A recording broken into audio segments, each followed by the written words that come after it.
एक्सेलमध्ये फास्ट व्हायचंय तर माऊसचा वापर टाळा. पाहूयात एक एक्सेल शॉर्टकट झटपट एक्सेलमध्ये.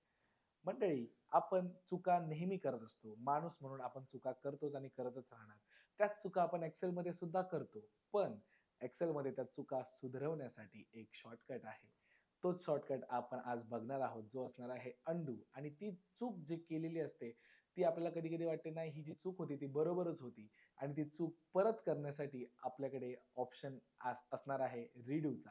त्या एक्सेलमध्ये अंडू आणि रिडू ह्या 2 ऑप्शन्स असतात, जिथे आपण एखादी केलेली चूक दुरुस्त करू शकतो किंवा तीच केलेली चूक पुन्हा करू शकतो.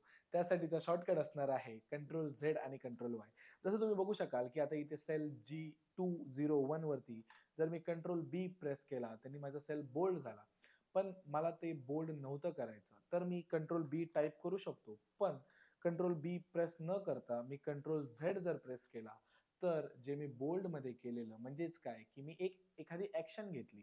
त्या सेलला मी बोल्ड केलं, पण ती ॲक्शन मला नव्हती घ्यायची आणि ती चूक दुरुस्त करायची होती. म्हणून मी कंट्रोल झेड हा शॉर्टकट वापरला. त्या शॉर्टकटमुळे जी ॲक्शन केलेली ती अंडू झाली. पण तीच जर मला रिडू करायची असेल, तर मी कंट्रोल वाय हे प्रेस करणार आहे आणि जी अंडू झालेली ॲक्शन होती ती परत रिड्यू झालेली आहे. तर अंडू म्हणजेच केलेली चूक दुरुस्त करणे आणि रिडू म्हणजेच जी दुरुस्त केलेली चूक आहे तीच पुन्हा करणे. कारण की जे आधी केलेलं होतं चुकीचं, ते वाटलं चुकीचं पण होतं बरोबर, म्हणून त्याला आपण रिडू करतो. तर हाच होता आजचा आपला एक एक्सेल शॉर्टकट आणि अशाच माहितीपूर्ण व्हिडिओज पाहण्यासाठी फॉलो करा एक्सेल भारतला. धन्यवाद.